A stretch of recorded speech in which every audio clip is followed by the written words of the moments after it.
అందరికీ నమస్కారం అండి. జీత్ విజయాస్ ఛానల్కు స్వాగతం. ధనమూలమిదం జగత్. ఆ సిరి మహాలక్ష్మి ఎవరెవరిని అనుగ్రహిస్తుందో తెలుసుకుందాం.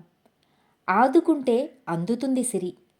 బీదవారికి, వయస్సు మీరిన వారికి, శారీరక మానసిక బలం లేని వారికి, దుఃఖ సమయంలో ఉన్నవారికి, ఆడవారికి తమ సంపాదనలో కొంత భాగాన్ని వారి జీవనానికి ఎవరైతే సహాయపడతారో వారిని లక్ష్మీదేవి అనుగ్రహిస్తుంది.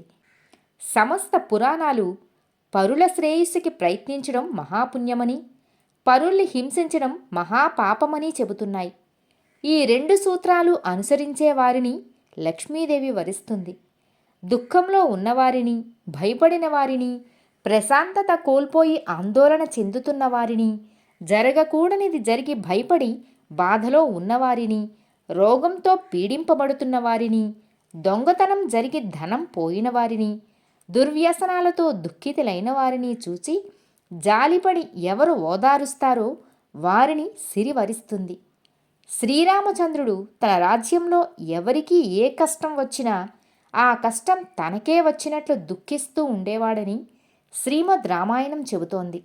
లోకంలో మంచి జరిగినప్పుడు పిలిచినా వెళ్ళకపోయినా పర్వాలేదు, కానీ చెడు జరిగినప్పుడు పిలవకపోయినా తెలిస్తే జాలి కలిగిన హృదయం కలిగిన వారిని సిరివరిస్తుంది.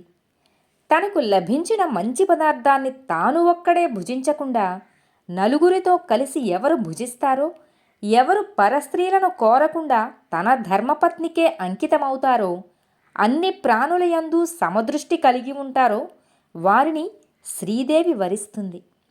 పితరుల్ని, దేవతల్ని, అతిథులను యథావిధిగా పూజిస్తూ వారికి సమర్పించిన ప్రసాదాన్ని ఎవరు స్వీకరిస్తారో, ఎవరు నిత్యము సత్యంగా ఉంటారో, తపస్సు ఆచరిస్తారో వారు లక్ష్మీ కటాక్షానికి పాత్రులవుతారు.